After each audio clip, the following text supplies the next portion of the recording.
Quando procurar um médico vascular? Quando nós sabemos que temos problemas de circulação. Hoje, em nosso episódio, nós vamos falar sobre a saúde vascular, sobre a sua importância, sobre a prevenção. Não percam! Olá, pessoal! Bem-vindo ao nosso podcast, Pod é Nosso Saúde. E eu quero, primeiramente, agradecer o nosso patrocinador, o Laboratório Biomontes, um laboratório de qualidade, de excelência, que realiza nossos exames no Instituto e está aqui como parceiro com a gente. Quero agradecer também os nossos parceiros, Realiza Network, o estúdio que a gente faz aqui no nosso podcast, que a gente realiza também, né? Um estúdio incrível, e a Carol Lui, que fez aqui esse cenário maravilhoso, aconchegante para receber os nossos convidados. E eu quero também pedir para vocês continuarem acessando, compartilhando, comentando, dando suas sugestões e dando seus likes em nosso podcast, no nosso canal Pod é Nosso Saúde.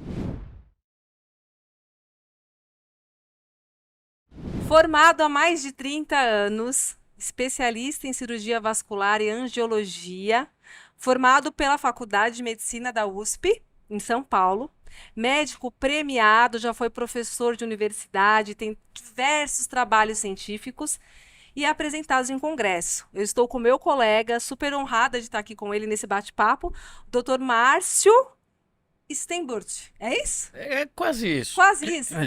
Steinbrück. Steinbrück. Pronto. Aportuguesado. Se for em alemão, é Steinbruch. Mas deixa em Steinbrück que tá ótimo. Que prazer estar aqui com você. Prazer e a honra é toda minha. Bater um papo gostoso com você, minha colega. Dividir esse papo com todo mundo que nos assiste. Legal. Tenho certeza que vai ser um papo legal. Um ótimo papo mesmo, porque eu vou te confidenciar uma coisa. Vascular era a minha segunda opção de residência. Olha! Então, no meu estágio na faculdade, eu prestava muito atenção, né, na vascular. Lembro dos nomes dos sinais de bandeira, Romans, né, uma coisa assim, empastamento de panturrilha. Era apaixonada pelo meu professor no sentido técnico, né, de vascular, doutor Evandro. Um beijo para ele. Então, eu super, assim, admiro a sua especialidade. Muito obrigado. A bandeira desfraldada, né? A bandeira desfraldada. E é uma especialidade muito assim, como é que eu posso explicar? Que anda com outras, né, doutor?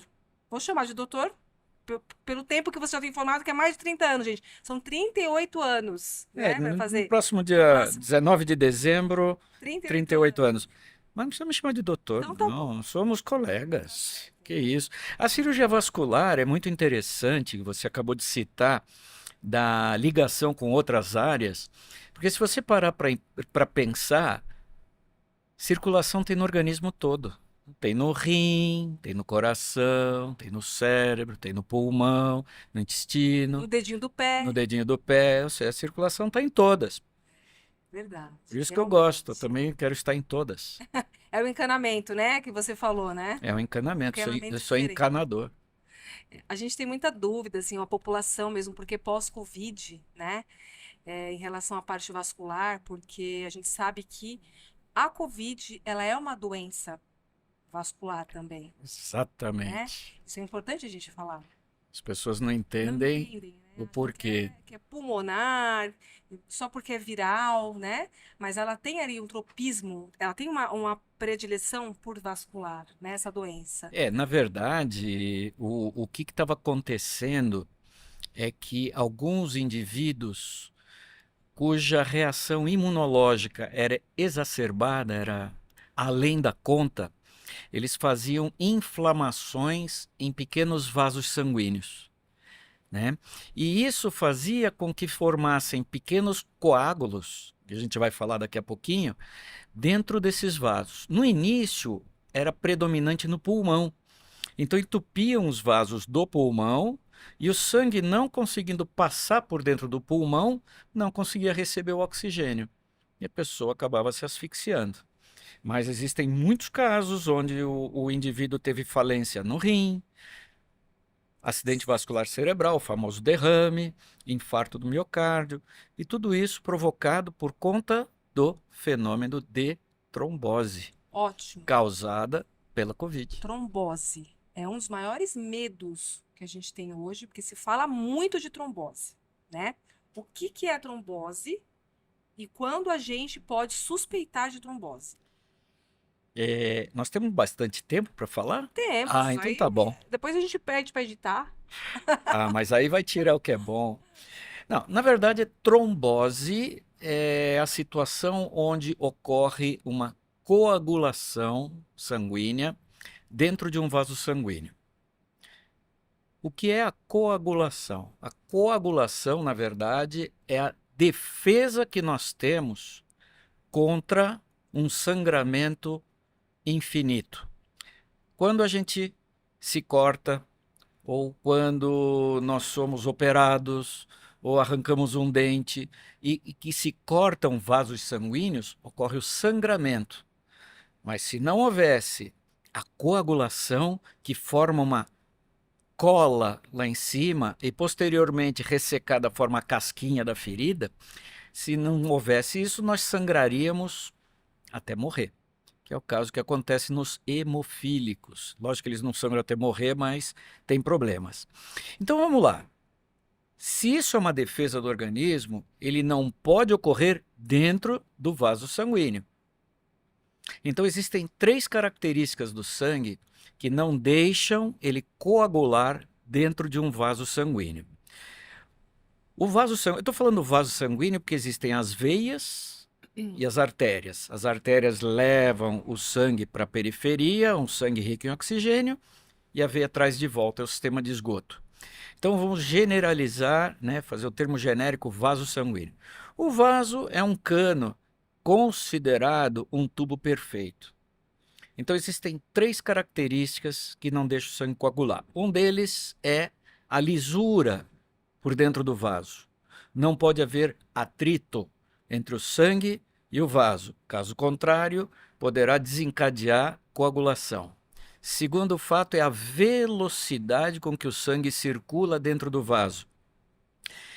Só uma parte, é importante eu explicar isso, porque depois, se a gente chegar no tema varizes, isso também é muito Vai ser importante. importante. Então, a velocidade dentro da veia ou da artéria também protege contra a coagulação dentro do vaso. Velocidade do sangue. Velocidade que ele anda dentro do vaso, a lisura do vaso, quer dizer, não pode ter nenhum degrau, ou então aquelas placas de colesterol, né, que é importante saber. E a terceira característica já é uma característica química do sangue. Então, dentro da reação química, né, que ocorre para haver a coagulação, existem sistemas que protegem para que não haja coagulação dentro do vaso. Agora, um detalhe. Então, todo mundo me pergunta, o que é então a trombose? Então, vamos explicar o que é o coágulo. O coágulo nada mais é do que uma coalhada de sangue. A gente faz coalhada do leite, o coágulo é uma coalhada de sangue. Em vez de ser branca, é vermelha. A coalhada do leite nada mais é do que um leite coagulado. Então é isso que acontece. Ele entope por dentro do vaso e aí ocorrem todos os problemas inerentes a isso. Inchaço de perna, ou então infarto, ou derrame, Existe e uma assim vai. trombose mais, como eu posso dizer, importante ou menos importante? Olha, Mais perigosa, mais séria, mais crítica? sim, sim. Se a gente dividir entre trombose arterial e trombose venosa, né? Quando ocorre uma trombose, um entupimento de uma artéria, aí aquela área onde iria aquele sangue, ela pode morrer. Então, se entope uma artéria numa perna, a ponta da perna, se não for tratado logo, pode gangrenar, pode perder a perna. Se ocorre numa artéria coronária, o indivíduo tem um infarto. Se ocorre numa artéria que vai no cérebro, ele pode ter o acidente vascular cerebral isquêmico, quer dizer, falta sangue. Agora, quando acontece isso numa veia, ele bloqueia a rede de esgoto. Imagina que o cano da parede do banheiro entupa, o que vai acontecer com a sua pia? Ela vai transbordar. Então você vai ter uma inundação. Se entope o cano da água da torneira, você vai abrir a torneira, ela está seca. Aí você vai sofrer porque você está sem água. Mas quando entope o esgoto, você tem água, só que aquilo vai inundar tudo. Tá. E a mesma coisa acontece com as veias. Então, daquele ponto para trás, vai haver um acúmulo de sangue, vai inchar a perna, vai ter problemas. Aí o pessoal me pergunta: bom, então a arterial é mais grave do que a venosa? Depende da área e depende do tamanho do problema. Por quê? Imaginemos esse coágulo, né, essa coalhada dentro de uma veia na perna. Agora imagina que um pedacinho dessa ricota solta e viaja pelo organismo. Ela vai subir e ela vai entupir o pulmão. Ela vai fazer no pulmão o que o Covid estava fazendo. E entupindo os vasos sanguíneos do pulmão, dependendo da quantidade, isso pode representar a morte. Ou seja, é a embolia pulmonar. Tá. Então, a embolia pulmonar, ela é uma complicação de uma trombose Venosa, venosa, sim. de membros inferiores ou... Veja, o mais comum causador de embolia pulmonar são as tromboses em membros inferiores. Trombose em braço dificilmente causa isso, né? Até por conta do calibre das veias nos braços. Nas pernas, como eles aguentam mais peso e mais pressão, elas são maiores. Então a chance de soltar um coágulo é maior. A trombose, a gente pode considerar, porque assim, quem assiste a gente? Pessoas, né, que são da nossa área e também leigos, né? E o pessoal fala muito de circulação, má circulação, eu tenho má circulação, tenho problema de circulação. Isso é muito bem, isso é falado já, né, lá de trás, né? Muito genérico. Muito genérico. A trombose, ela é uma má circulação? Também pode ser considerada? Não, Não. não. A trombose é um problema agudo. Ele, do nada, ele acontece. Não tem assim, eu tô perguntando como leiga, Eu tá? Porque sei, eu que sei, realmente, eu sei. eu já sei Faz muito bem quem está nos quem tá ouvindo. nos ouvindo. Senão, se a gente for bater papo só de médico aqui, né, as pessoas não vão entender muito, A né? gente usa o tecniquez, eu Não vai prefiro dar certo. o leiguês. No caso da trombose, ela dá sinais. Não é uma coisa assim abrupta que a pessoa fala, nossa, o que aconteceu? Existe um sinal. Não, Não pior, existe. pior que não, Uma né? vermelhidão, Também não. inchaçozinho. Não, quando ocorre a vermelhidão ou inchaçozinho, significa que ela já ocorreu. Se você não tem a trombose, o sangue está fluindo normal. Mesmo que estreite, que fique mais estreito o vaso, formou um coágulo na veia da perna, mas não entupiu tudo, o sangue está fluindo. Agora, na hora que fecha, aí é imediato. Mas ela oclui de uma vez? Ou é semi-oclusiva ou Não, oclusiva? ela oclui de uma vez. Oclui de uma vez a trombose. O trombo, o coágulo, ele é formado na hora. Ocorre a reação química, né? É a mesma coisa que se pegar vinagre e jogar bicarbonato, na mesma hora forma aquela espuma toda. É a mesma coisa, na hora que desencadeou a reação química no sangue, ele vai e forma uma Coágulo. coalhada. É E na aí, hora. é na hora. Na hora. Mas a gente tem como prevenir ou como saber que tem predisposição para uma trombose? Então, veja bem, existem indivíduos que têm predisposição à trombose do ponto de vista químico, né? Lembra que eu falei das três características? A terceira é a reação química do sangue. Então, existem pessoas que têm alterações nessas reações químicas e que fazem com que tenham mais facilidade em fazer coágulos. Como que ela vai saber disso? Exatamente. Então, são as pessoas que têm uma coisa chamada trombofilia. Ah, Trombo, coágulo, filia, é, atração, vamos dizer assim, né? Então, trombofilia. Como é que ela vai saber? Muito simples. Às vezes ela não sabe. Então, o que aconteceu? Puxa vida, minha mãe teve trombose 2 vezes.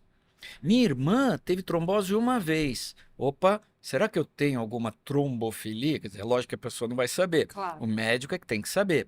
Como isso tem características genéticas, então esse indivíduo tem que fazer um teste. Existe uma bateria de exames para saber se ele tem trombofilia ou não, né? Outra situação também é aquela história: fulano de tal teve uma trombose.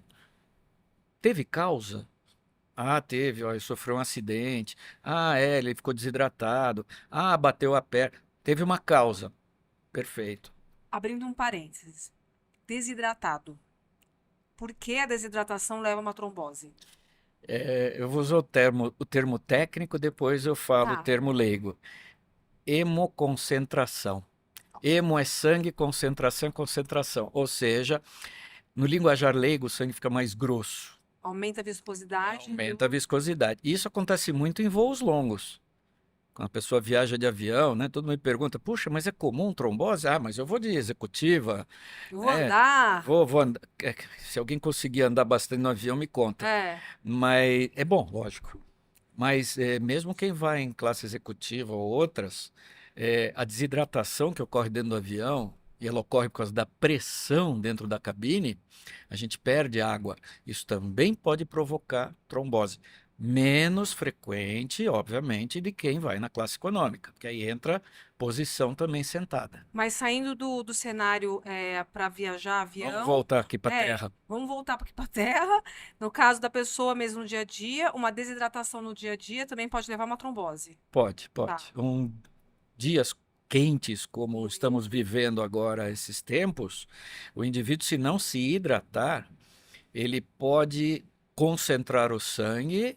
Óbvio, só a concentração não levaria necessariamente à Sim. trombose, mas aí associa-se, puxa, ele vai assistir o show de não sei quem, fica lá 3 horas numa fila, debaixo do sol, de pé, parado, sem fazer a circulação voltar, né? É outro aspecto O importante. uso de anticoncepcional? O anticoncepcional ele já mexe com a parte química.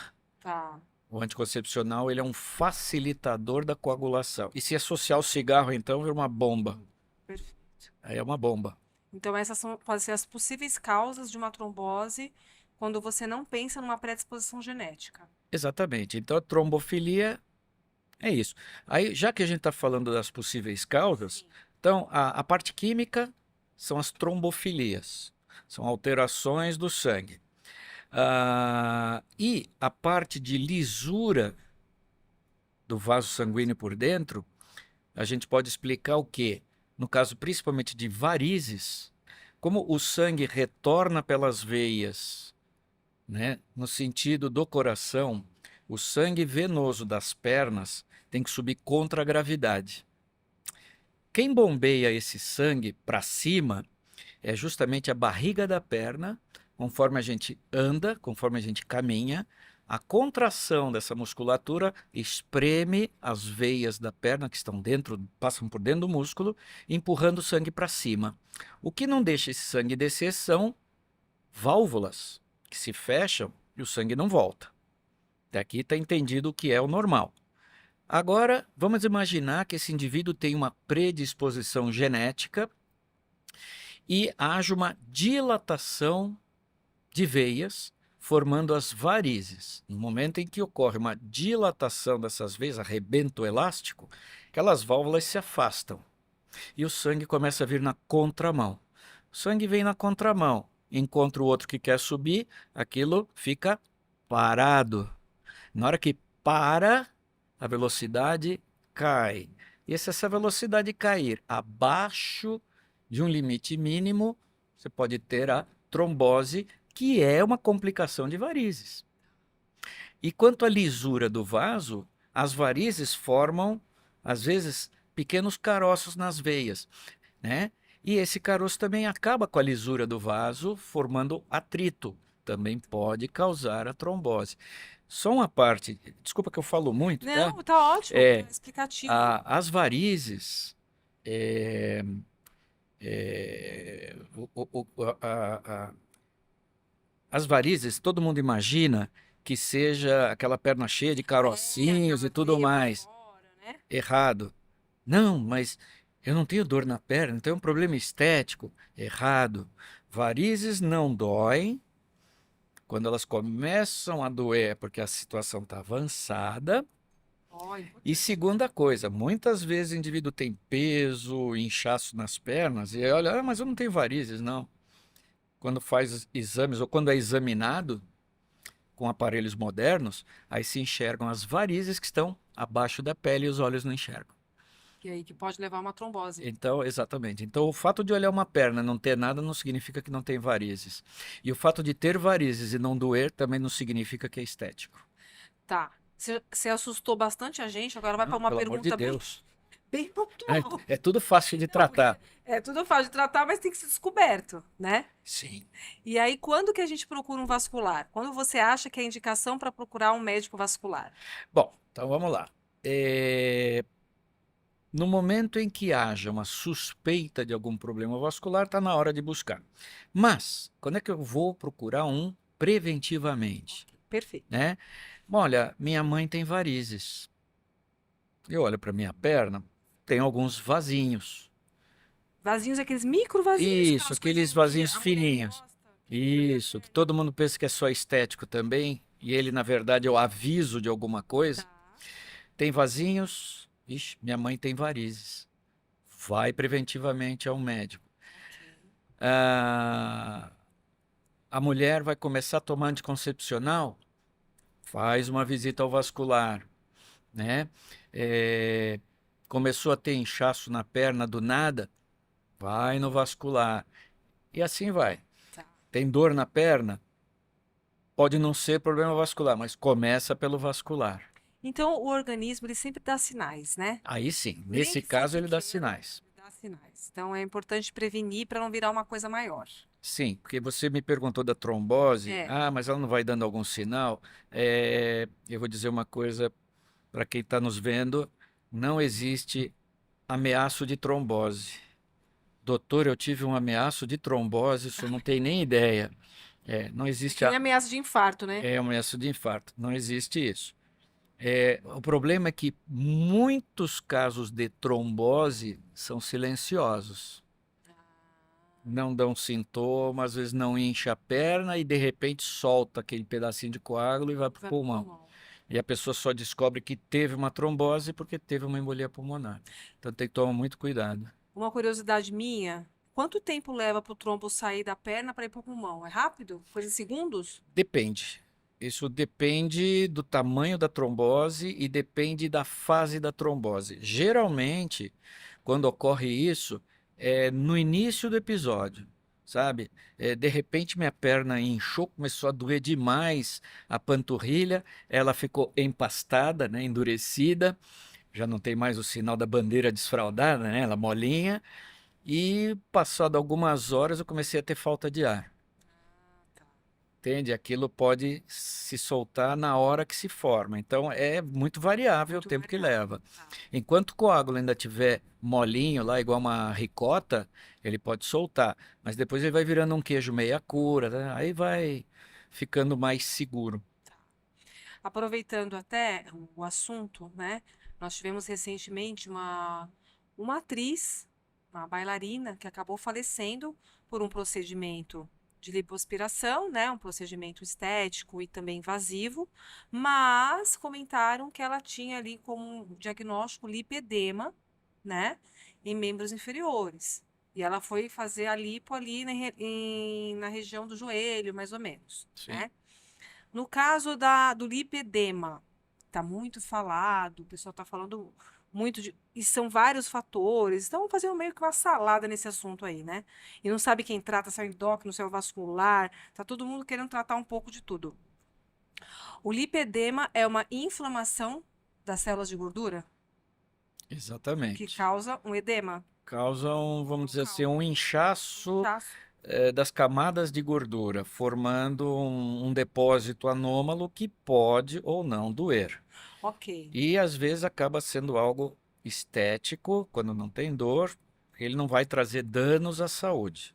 Tá. Agora, eu vou ser bem sincero, existe uma polêmica muito grande com relação ao lipedema. O lipedema, na minha opinião, De vascular. como vascular, eu não vejo relação direta com a circulação, nem mesmo a circulação linfática. Então, eu, como vascular, eu evito falar sobre, apesar de eu ter lido, mas eu evito falar sobre ou me manifestar de alguma forma com um tratamento de lipedema. Na minha opinião, o lipedema eu vou ser crucificado por outros colegas, Mas isso já mas isso acontece. é opinião pessoal, tá? Tô falando como Márcio, não como o Dr. Márcio. Eu acho que isso é mais da alçada do cirurgião plástico. O lipedema? Sim, porque o tratamento do lipedema basicamente é uma cirurgia de microlipoaspiração, uma Mas, mini lipo. tá, tudo bem. Eu super, assim, respeito, né, a sua opinião como Márcio Sim, e entendo que o lipedema pode ser um conjunto de vários fatores. sim, ele é um conjunto de vários fatores, mas ele, como é que eu poderia explicar Mas em forma leiga? Ele não tem uma ação direta no vascular. de um problema vascular. Mas ele pode levar a uma complicação vascular. Ele pode levar a uma complicação vascular. Quando levar a complicação vascular, aí o Aí o vascular vascular. entra. Tá. É lógico. Você entende? A mesma coisa. Puxa vida, eu vou usar algo trágico. Imagina uma pessoa que está com um tumor na barriga, no abdômen. Esse tumor está perto de uma artéria. Quem vai operar? É um vascular ou é um oncologista, né? O cirurgião geral especializado? É o cirurgião geral especializado. Opa, está encostando na artéria, está pegando a artéria. Vascular, vem cá, me ajuda. Aí entra ele. Exatamente. Entende? Então, o que eu estou dizendo é o seguinte: não é que ela não tenha influência em algum problema vascular. A causa dela não é diretamente um problema vascular. Tá. Por que que eu entrei nesse assunto? Não foi nem por conta do lipedema. Foi por conta do caso da moça que acabou Ah, levando a uma embolia gordurosa, né? exatamente. Que aí a complicação entra o vascular, né? Então, o lipedema, no caso, por ser uma doença aí de tecido adipócito e tudo mais, mas na complicação dele pode vir a levar uma complicação vascular, no caso, a embolia gordurosa, que não tem nada a ver com trombose, é isso? Não, não, não. Ou eu estou fazendo uma salada? Desculpa, aqui formou uma pequena salada. Então, vamos fazer Então, essa então salada. vamos desfazer a salada. O lipedema não invade vaso sanguíneo a ponto de fazer com que gordura entre no vaso. Não, não, não lipedema, mas no caso dela, que Não, fez não, uma calma, calma. cirurgia, Vamos chegar lá. acho que Não, fui muito não, não, além. não, tá certo. Agora que eu captei vossa mensagem. Captou. Então, o que acontece é o seguinte: a doença, por si só, não vai fazer a introdução de gordura dentro dos vasos sanguíneos. Ok. Ponto. Agora, no momento em que foi fazer uma lipoaspiração, que você introduz uma cânula embaixo da pele, naquela camada de gordura, para aspirar aquilo lá, podem acontecer acidentes. Qualquer cirurgia é sujeita a um acidente. Então, um possível acidente é a lesão de um vaso sanguíneo. No momento em que você abre um vaso sanguíneo, aquela gordura que ainda está liquefeita lá e não foi sugada, ela pode entrar no vaso e viajar pelo organismo. Entendeu? Aí sim ela pode causar a embolia gordurosa. Mas É quando você fala diferente.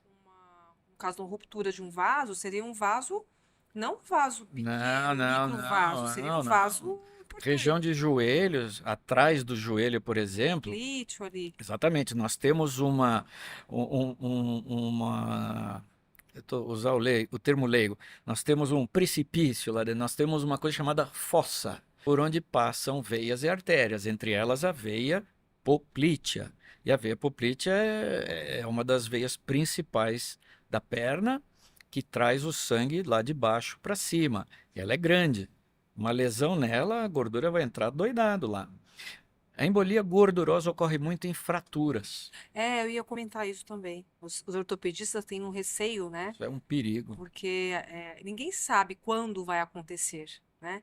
Então, às vezes, uma simples fratura, seja exposta ou não, Mas veja bem, casos de lipoaspiração não necessariamente ocorre a embolia gordurosa.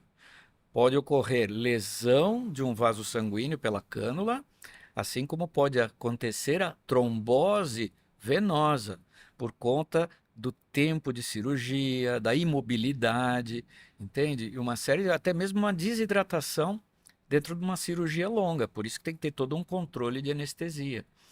Então, lipoaspiração não é uma coisa tão simples quanto se apregoa. Aliás, qualquer intervenção, qualquer né? intervenção. Eu penso assim também. Eu acho que eu já assisti várias lipos, vários procedimentos de lipo, por curiosidade mesmo, né? Até tanto quando eu estava estagiando na faculdade, quanto depois. E eu acho uma cirurgia um pouco agressiva para o nosso corpo. Foge um pouquinho do fisiológico, né? Assim, é um trauma. Trauma de tecidos. Sim, sim. Veja bem, quero deixar bem claro uma coisa: eu não sou contra cirurgia plástica, muito pelo contrário. Eu considero uma cirurgia plástica estética a cirurgia da alma. Entende? Uma pessoa que se olha no espelho e a autoestima está lá embaixo, eu acho que está mais do que justificado fazer. O que eu sou contra são os exageros, Sim. né? Ah, aumentou 1 centímetro aqui, vou fazer uma lipoaspiração. Não é isso. Lipoaspiração, hoje em dia, ela é segura. Como eu tenho um pouquinho mais de idade, né? A lipoaspiração começou se começou a falar sobre lipoaspiração aqui no Brasil em 1982. Estava começando isso daqui. Agora você imagina, 40 anos depois, como ela evoluiu. E evoluiu mesmo, equipamentos, cânulas, a segurança, né? O problema é que você está num ambiente às cegas.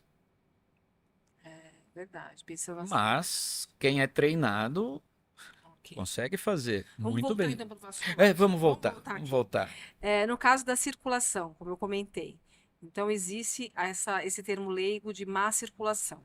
Isso. Quando que nós podemos, o pessoal que está assistindo, falar que eu tenho problema de má circulação? Não, perfeito. A má circulação mesmo é quando o sangue não consegue chegar onde tem que chegar, né? Então, se o indivíduo tem varizes e o sangue não consegue retornar por conta daquelas veias dilatadas e ele fica parado lá, esse indivíduo tem uma má circulação. Se o indivíduo tem um estreitamento numa artéria e o sangue não consegue chegar na extremidade e ele vai andar e tem muita dor na perna, ele tem má circulação.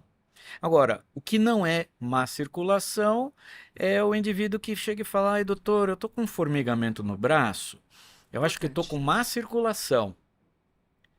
Aí eu digo que formigamento não é um problema de circulação, ele é um problema neurológico, é um problema de nervo. E, do contrário que todo mundo imagina, nervo não é aquela parte dura da carne, né? Nervos são como se fossem fios elétricos que levam as informações da nossa periferia para o nosso cérebro.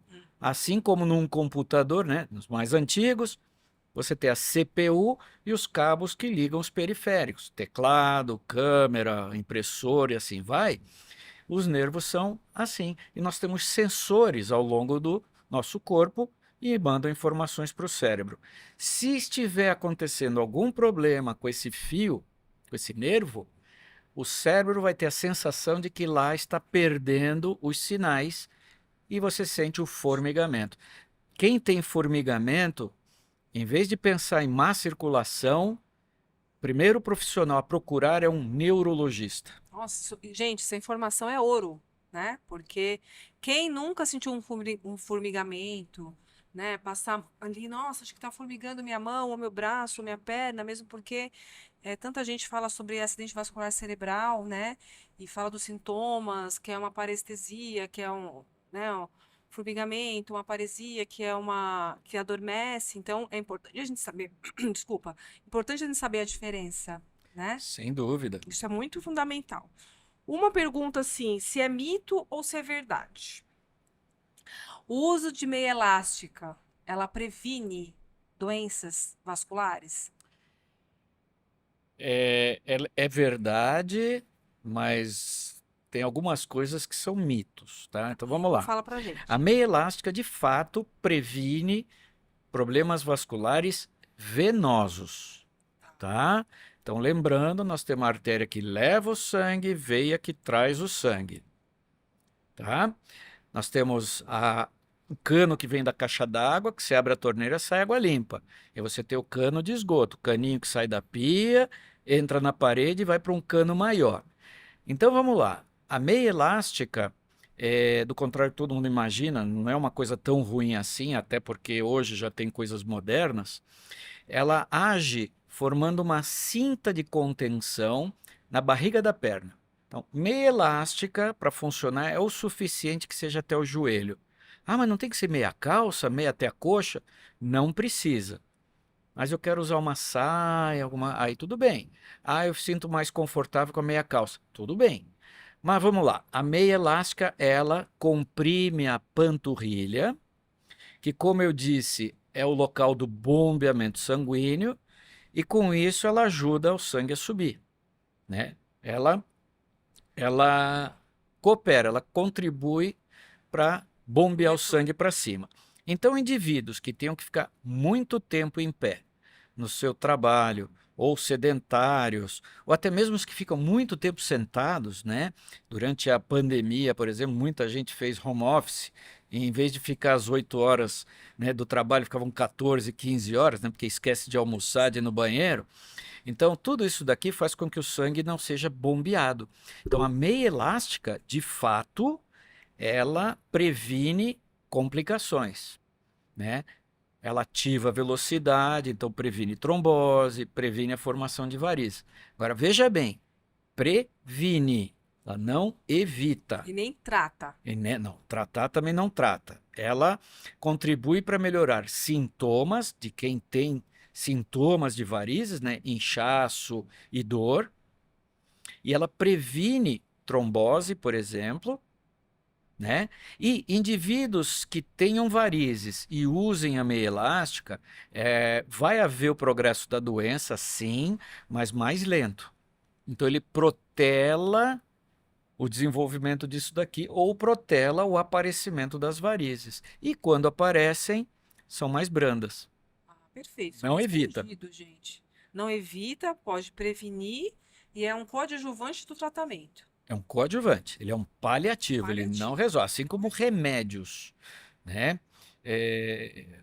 Os medicamentos que se usam para varizes, eles também não tratam as varizes. Eles são paliativos. Eles são paliativos, eles ajudam no sintoma, ajudam a diminuir o inchaço, eles melhoram um pouco a velocidade do sangue, mas não resolvem. E normalmente se associa medicamento e a meia elástica no tratamento clínico. Tá. Porque varizes mesmo, quando elas são diagnosticadas, quando elas existem, se elas estiverem acima de um determinado calibre, né, de um tamanho, elas têm que ser tiradas cirurgicamente. Mas cirurgia, método nada invasivo, aos moldes modernos, né? Quando elas são um pouquinho menores, hoje o próprio laser já trata. É isso que eu queria entrar nesse assunto. Vamos embora. O laser está revolucionando a medicina, Total. né? Eu acredito muito no laser. Eu acho que muita gente aí que está assistindo a gente, pessoas da área da saúde também, já fazem o laser para tantas indicações. Mas no caso do vascular, da área vascular, o laser ele ajuda e entra na prevenção e no tratamento ou só no tratamento? Geralmente só no tratamento. Só no Só no tratamento. tratamento. Tá. Então vamos dividir o laser em dois tipos de laser. Nós temos um laser transdérmico, que atravessa a pele, é aquele que a gente usa para fazer no Que consultório. vê aquela luzinha que dá pra gente ver. Isso, exatamente. Usa o óculos, proteção. Então ele atravessa a pele para pegar ou vasinhos ou pequenas veias varicosas, até 3, 4 milímetros, que estão embaixo da pele.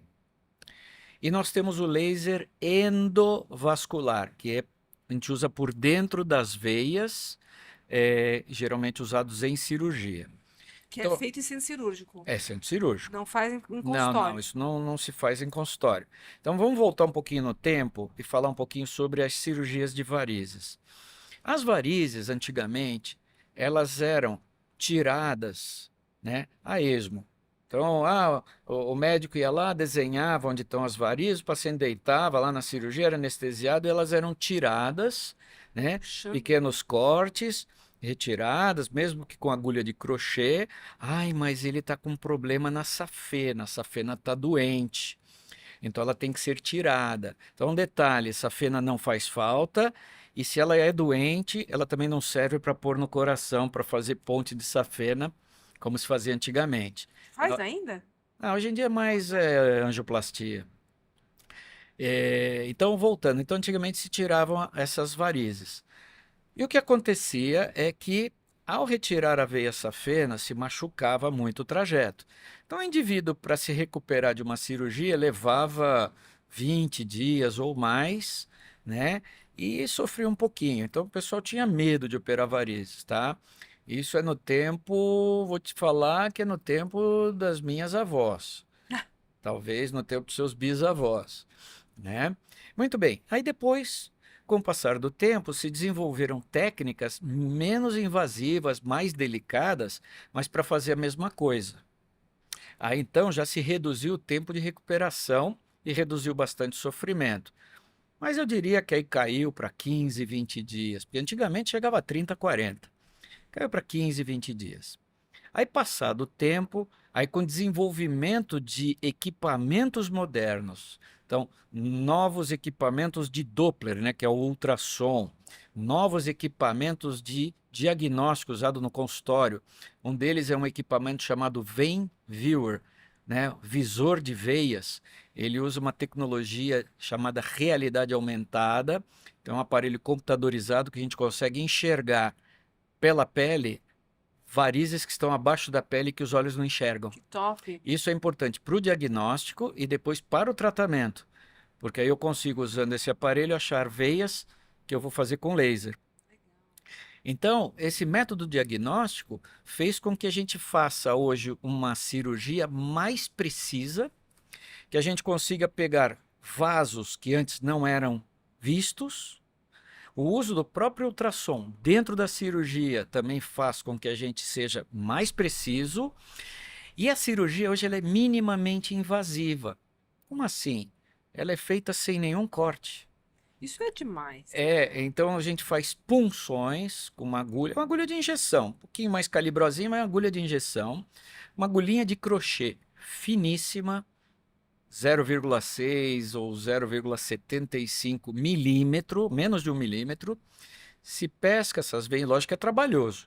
Se pescam essas veinhas e tira-se sem machucar nada, sem nenhuma lesão.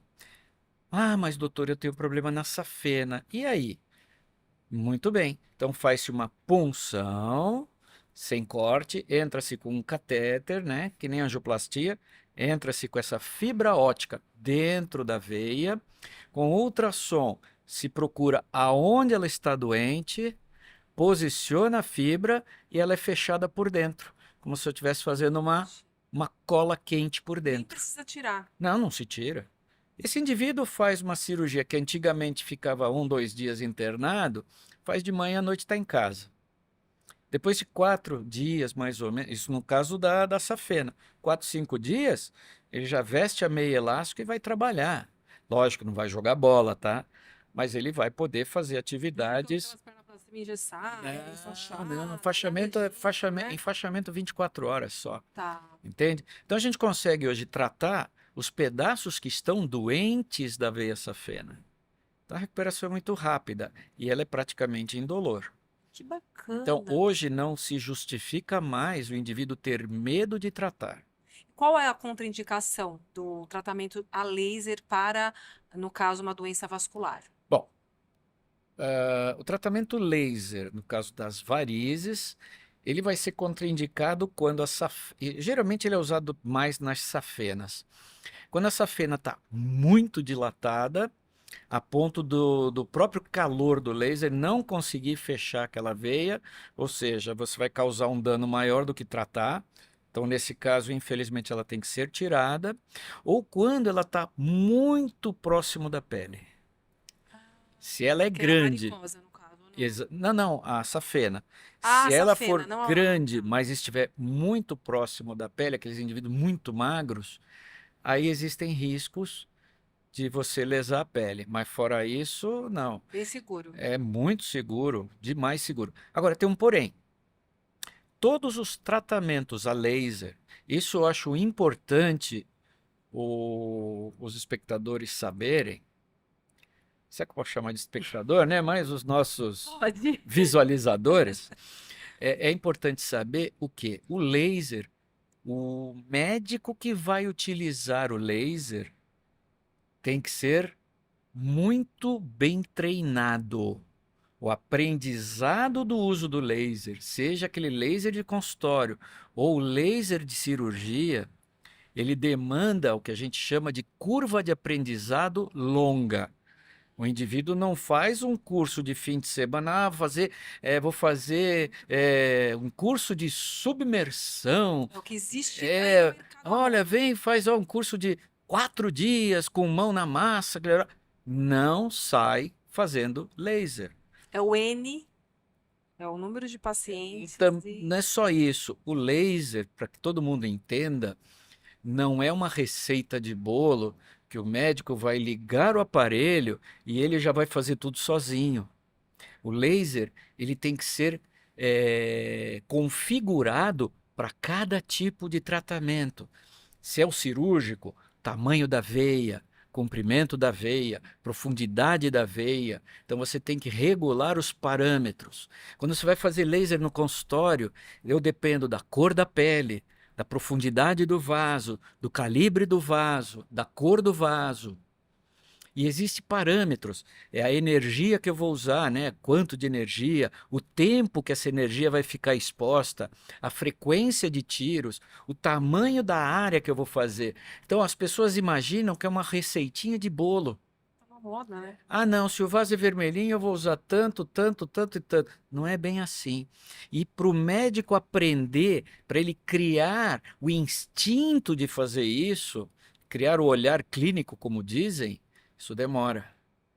Tá? Eu não estou falando que eu sou o bonzão, pelo amor de Deus. Eu tenho muitos anos de janela. Assim como eu, tem muitos profissionais que fazem muito bem o procedimento, mas tomar muito cuidado com aqueles que, eu vou fazer laser, porque laser também tem complicações. Se ele for mal utilizado, em vez de você ter um benefício, pode ter um malefício. Mãos inabilitadas e inabilidosas poderão causar queimaduras, assim como a aplicação convencional também pode causar problemas se não souber fazer. E Graves. tem muito curioso fazendo, entende? Eu já vi um procedimento mal feito de aplicação para vasinhos só com glicose que deu ruim. Sim. Então tem que ter a mão, saber da fisiologia, a variação anatômica, tem uma série de E variações, né? laser também. O indivíduo tem que saber física. Eu não estou falando para me gabar, não, pelo amor de Deus. Física, aquela física de colegial. Eletricidade ondulatória, né? E algumas outras coisas a mais. Ótica também tem que saber, né? Fazendo uma partezinho, eu cheguei a dar uma aula sobre a física do laser para a Sociedade Brasileira de Cirurgia Vascular. O pessoal ficava boquiaberto de ver que, peraí, então não é receitinha de bolo. Se você não souber a física, você não precisa ser expert em física, mas dá uma lidinha só para lembrar o que que é uma onda, tamanho de onda, né? Porque o sujeito fala assim: meu laser tem 1064 nanômetro. O que que isso significa? O cara não sabe. Não, eu uso um laser 980 nanômetros na minha cirurgia. Não, eu já uso 1480 ou, sabe, 1470. O que que é isso? Uhum. Como é que você sabe o quanto de energia você tem numa área de 10 milímetros quadrados ou 5 milímetros quadrados?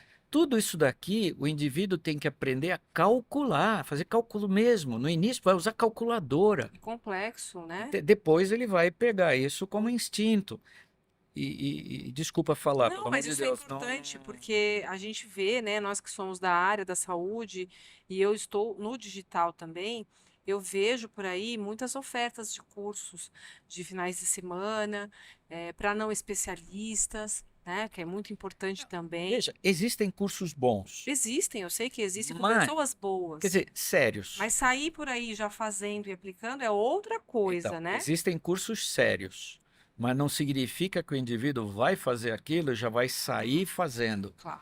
Entende? Ele precisa estar sob a tutela de alguém que saiba fazer, para ele aprender, para pegar a mão. Só para você ter uma ideia, quando eu comecei a fazer laser cirúrgico, para eu fazer meu primeiro paciente sozinho, eu levei quase 2 anos.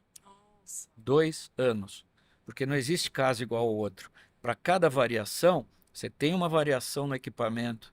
Então eu entrava com gente que sabia mais do que eu para fazer, até o momento que a gente, que nem andar de bicicleta, enquanto o papai segura a bicicleta, tal, de repente ele solta a bicicleta e você anda sozinho. E laser também, o transdérmico que se faz em consultório, também. Eu levei um tempão indo numa clínica que tinha laser e lá, sob a tutela de gente mais graduada, fui pegando a mão.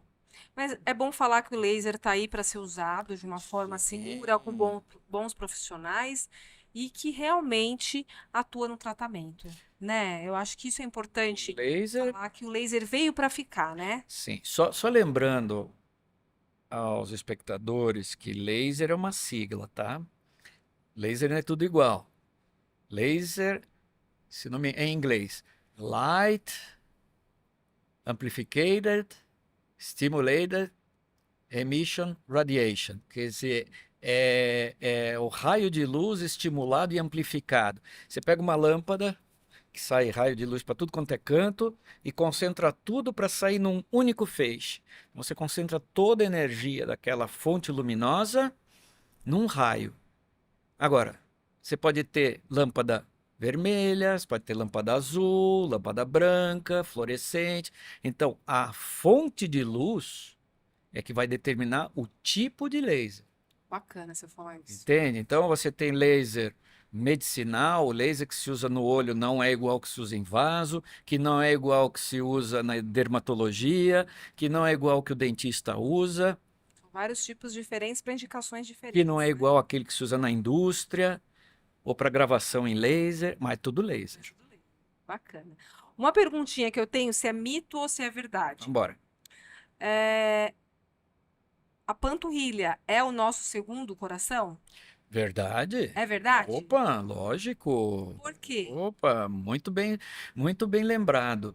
Porque é o seguinte, imagina que, obviamente, o ser humano passou a andar de forma ereta. Então, o único animal que anda de forma ereta é o homem. Então, depois que o homem passou a andar de forma ereta, ele é o único animal na face da Terra que desenvolveu 2 problemas que nenhum outro animal tem de forma primária. Quer dizer, ou seja, pelo fato de andar em pé, o homem desenvolveu problema na coluna e de varizes. Nenhum outro animal vai ter problema de coluna por conta de postura e nem problema de varizes. Não tem. Uma aula aqui que eu estou tendo. Imagina. Então, o que acontece? O coração nosso, ele bombeia o sangue para as artérias, né? Quando a gente mede a pressão, tal, eu tô com 12/8. Ou então, não, estou com 120/80. Significa que na hora que o coração faz assim, ele empurra o sangue com uma pressão de 120 milímetros de mercúrio. E na hora que ele relaxa, essa pressão cai para 80 milímetros de mercúrio. Então, aquela pressão residual. Então, você imagina, ele faz 120, 80. Só que o que acontece? As pernas estão lá embaixo, mais de 1 metro longe do coração, lá embaixo. E o sangue tem que subir contra a gravidade. Então, não tem uma bomba de sucção para chupar o sangue lá de baixo. Então você tem que ter um mecanismo que empurra esse sangue para cima. E esse mecanismo é justamente a panturrilha. Na panturrilha nós temos os músculos gastrocnêmio e solear, né? Que são músculos que formam, né, a barriguinha da perna. E por dentro deles passam veias internas da perna. Então, conforme a gente caminha, né, a gente anda normal, a musculatura contrai e solta igual o coração. E impulsiona o sangue para cima. Ele não desce por conta das válvulas que eu falei há tempinho atrás.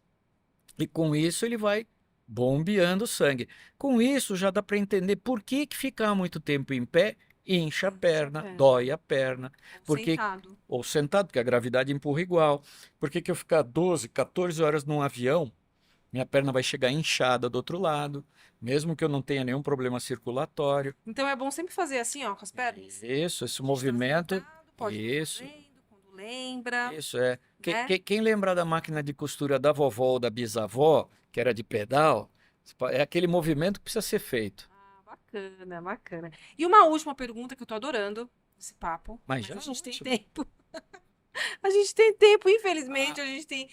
Assim, é um tempo até que ah, longo não, que a então a gente gente não conversa. tem É, a tempo. gente tem tempo, como é que é? Estipulado Eu aqui. sei, eu sei. Se é mito ou verdade que a cânfora traz algum benefício para dores nas pernas e saúde vascular. É mito. É mito? É mito. Na verdade, os cremes canforados, eles podem trazer um frescor às pernas, uma refrescância, né? Inclusive existem cremes que eles falam, porque é bom para as varizes, tal, não sei o quê. E na verdade eles trazem conforto. Então o indivíduo que chega em casa com a perna queimando, né, uma das sensações é queimação na perna, parece que está com calor, põe a mão, mas não está quente.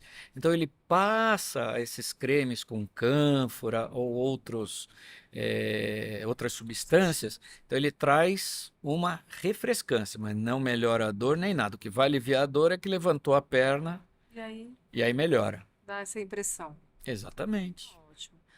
Olha, eu quero agradecer. Foi uma aula. Imagina. Foi uma aula. Eu Para falei mim, acho que demais. para quem está assistindo, foi muito fácil de entender, porque você falou de uma forma tranquila para todo mundo. E eu quero saber se você tem algum recadinho para o pessoal que está assistindo a gente, se tem alguma mensagem aí, enfim, que você trabalha aí todos os dias com isso. Ó, é todo o jargão médico que você já conhece muito bem, né? Primeiro lembrar que, principalmente na vascular, em qualquer área, prevenir é melhor que remediar. Então, não tenha medo dos tratamentos, principalmente das varizes, né? Que inclusive é meu foco, porque eu sou flebologista dentro da cirurgia vascular. Então, não tenha medo dos tratamentos, tenha medo das consequências se não tratar, né? Prevenir é melhor que remediar. As varizes, elas crescem, elas não param. Então, quanto mais cedo se tratar, melhor é o resultado e mais fácil é o tratamento, tá? Então, ao menor sinal de qualquer alteração vascular, até mesmo simples vasinhos, mas não me incomoda, não tem importância. Visite o vascular de forma preventiva. E, mais do que isso, levar uma vida saudável, né? Não sedentária, não significa que tem que fazer academia, mas fazer caminhadas frequentes, não ficar muito tempo em pé, né? Pena que não deu tempo para a gente falar das meias elásticas, mas as meias, elas são muito modernas hoje, elas não A incomodam. gente deu uma pincelada nas meias elásticas, Não, né? mas fica para próxima. Tá bom. Espero ser convidado de novo. Com certeza. Obrigada. Imagina, foi um prazer imenso. Prazer foi meu. Gente, até o próximo episódio. E olha, compartilhe esse episódio, comentem, dê sugestões pra gente. Desculpa. Quem quiser saber mais, já que o tempo foi curto, Isso. @livre de varizes. Pronto, Esse olha é que meu legal. Instagram. Tem no Perfeito. Facebook também e tem o site que é livredevarizes.com.br, mas eu estou aberto a qualquer pergunta. Ai, que ótimo. Gente, até o próximo.